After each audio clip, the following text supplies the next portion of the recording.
जब 1998 में मैंने कॉलेज पास किया और अपने पिता को डिग्री दी तो मैं बहुत खुश था। मैंने उनसे कहा, मैं आपको डिग्री गिफ्ट कर रहा हूँ, आप भी मुझे कुछ रिटर्न गिफ्ट करिए। वो मुस्कुराए। उन्होंने मुझे एक फाइल दी। मैंने पूछा, ये क्या है? तो वो बोले, हम पर 3 लाख का कर्ज है जो तुझे चुकाना है और मेरी तरफ से तुझे यही तोहफा है। तब मैं 20 साल का था। शुरू में ही समझ में आ गया कि बेटा, जिंदगी आसान होने वाली नहीं है। उसके ठीक 7 साल के बाद यानी 2005 में मैं अपने परिवार का पहला करोड़पति हो चुका था। 2012 में पहली मर्सिडीज खरीदी और आज मर्सिडीज एस क्लास से चलता हूँ। आज ये बातें आपको इसलिए बता रहा हूँ क्योंकि आज मैं आपको सफलता के वो 5 प्रिंसिपल बताने जा रहा हूँ जिसने मुझे कामयाब होने में बहुत मदद करी। इसलिए इस वीडियो को लास्ट तक जरूर देखिए, क्या पता कौन सा प्रिंसिपल आपकी जिंदगी बदल दे। सबसे पहले, सक्सेस का रास्ता बिना ऑब्स्टेकल के हो ही नहीं सकता। सांप सीढ़ी का खेल तो आपने खेला होगा। जैसे ही आप सीढ़ियां चढ़कर ऊपर की तरफ जाने की कोशिश करते हैं, बीच बीच में सांप आपको काटकर नीचे गिरा देते हैं और सबसे बड़ा वाला सांप तो कमबख्त 99 पर ही बैठा है जब आप जीतने से सिर्फ 1 कदम दूर होते हैं। यही तो वो खेल है जिसमें बचपन में ही हमको सिखाया जाता था कि बेटा, ऊपर की तरफ चढ़ोगे तो प्रॉब्लम वाले सांप आपको काटकर नीचे की तरफ गिराएंगे ही गिराएंगे। और ये तो बिल्कुल मत समझना कि ये सिर्फ आपके साथ ही हो रहा है, देवताओं के साथ भी हुआ है।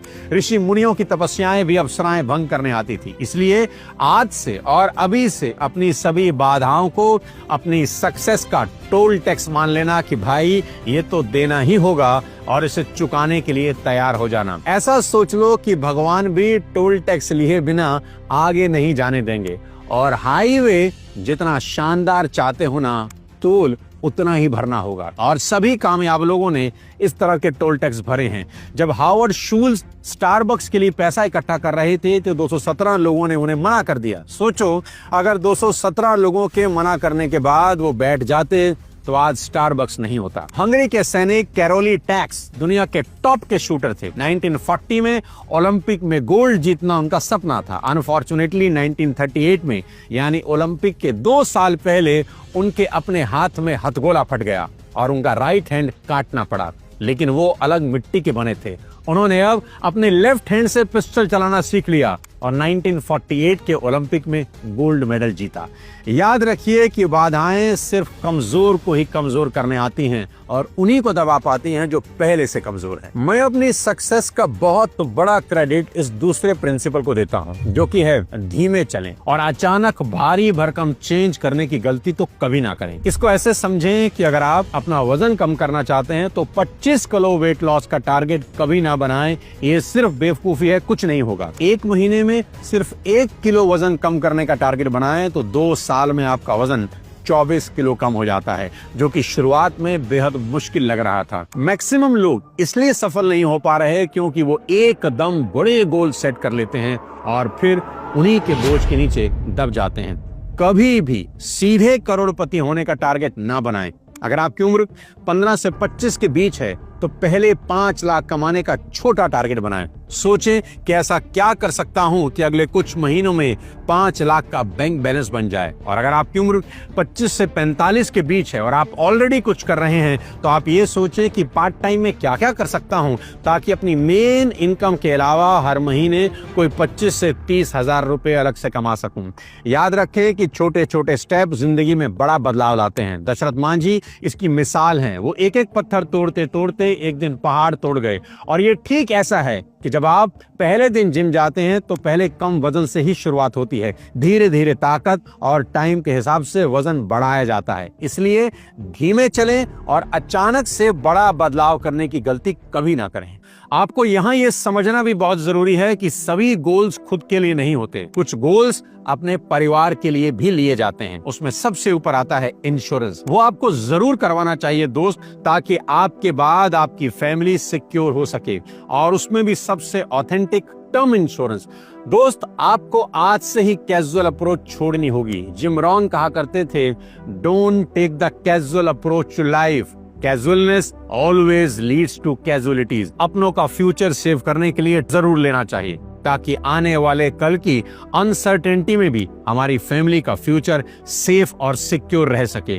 और हम अगर कल ना भी रहें तो भी फैमिली के किसी मेंबर को किसी के आगे हाथ ना फैलाना पड़े। टर्म इंश्योरेंस इंश्योरेंस का प्योरेस्ट फॉर्म होता है। जिसमें मात्र 600-700 रुपए महीने के प्रीमियम में आपको आपकी फैमिली के लिए करोड़ तक का कवर मिल जाता है। और इसे जितने कम एज में लिया जाए, आपका प्रीमियम उतने में ही लाइफ टाइम के लिए लॉक हो जाता है। अगर आप इसको ऑनलाइन लेते हैं तो आपको 15% तक का डिस्काउंट भी मिलता है। इसलिए आज ही अपनी फैमिली का फ्यूचर सेव करें। लिंक आपको नीचे डिस्क्रिप्शन में दे दूंगा। अब बताता हूं सफलता का तीसरा प्रिंसिपल, जो कि मेरी नजर में शायद सबसे ज्यादा इंपॉर्टेंट है। अपने आसपास के माहौल का बहुत बारीक ध्यान रखें, क्योंकि आपके आसपास का माहौल आपकी जिंदगी की दिशा और दशा दोनों बदल सकता है। अगर आप न्यूरो साइंटिस्ट की माने तो हमारे दिमाग में मिरर न्यूरॉन होते हैं, जिसके कारण हम दूसरों की देखा देखी नकल करने लग जाते हैं और एक दिन ठीक वैसे ही हो जाते हैं जैसे हमारी सराउंडिंग होती है। इसलिए आपको अपने आसपास के माहौल को बेहद शानदार करना होगा। जैसे अगर आप डाइटिंग करना चाहते हैं और आपके फ्रिज में cold drink, cake, junk food, chips, sweets ये सब भरे हों, तो आपके सक्सेस की गारंटी बेहद कम हो जाती है, क्योंकि आपके आसपास का माहौल डाइटिंग के हिसाब से सूटेबल नहीं है। आप तो सबसे पहले अपने आसपास के माहौल को बदलना होगा, फ्रिज में रखी चीजों को बदलना होगा, ग्रीन वेजिटेबल और फ्रूट रखने होंगे। अपने आसपास ऐसा माहौल बनाना होगा जो आपके गोल तक पहुंचने में आपकी हेल्प करे। सराउंडिंग चेंज होते ही रिजल्ट चेंज होने लग जाता है। मैंने ये पर्सनली नोट किया है, जब मैं घर पर रहकर अपने ऑफिस का कोई काम करता हूं तो वो प्रोडक्टिविटी नहीं आती जो मुझे मेरे ऑफिस में बैठकर आती है।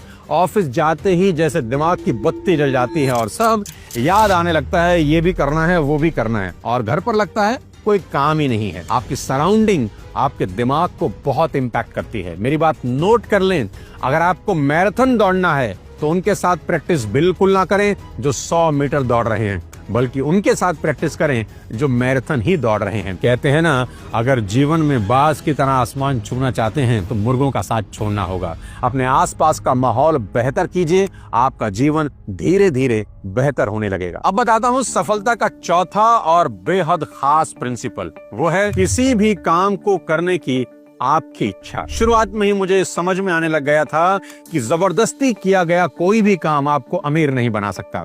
कोई भी काम जबरदस्ती नहीं, जबरदस्त करना चाहिए। अमेरिका के मशहूर डॉक्टर एडवर्ड टेलर से एक बार किसी ने पूछा, क्या कोई भी बच्चा साइंटिस्ट बन सकता है? टेलर ने जवाब दिया, साइंटिस्ट बनने के लिए बहुत तेज दिमाग की जरूरत नहीं होती, ना ही किसी चमत्कारी याददाश्त की जरूरत होती है, ना ही स्कूल कॉलेज में बहुत ज्यादा नंबरों की जरूरत होती है। वैज्ञानिक बनने के लिए सिर्फ ये जरूरी है कि बच्चे की विज्ञान में गहरी रुचि हो, गहरी इच्छा हो। जिसकी जितनी ज्यादा इच्छा होगी वह उतना ही बड़ा वैज्ञानिक बन सकता है। किसी भी काम में अगर आपका इंटरेस्ट है तो आप हमेशा जोश और जुनून से भरे रहेंगे। थकावट आपको दूर दूर तक नहीं होगी। आप 18 घंटे बिना थके काम करते रहेंगे, जबकि ऑर्डिनरी लोग 7 से 8 घंटे में थक जाते हैं, क्योंकि वो एक ऐसा काम कर रहे होते हैं जो वो करना ही नहीं चाहते। पुरानी कहानी सुकरात की है। जब एक युवक ने सुकरात से पूछा कि वह कामयाब कैसे हो सकता है, सुकरात उसे झील के अंदर ले गए और जब पानी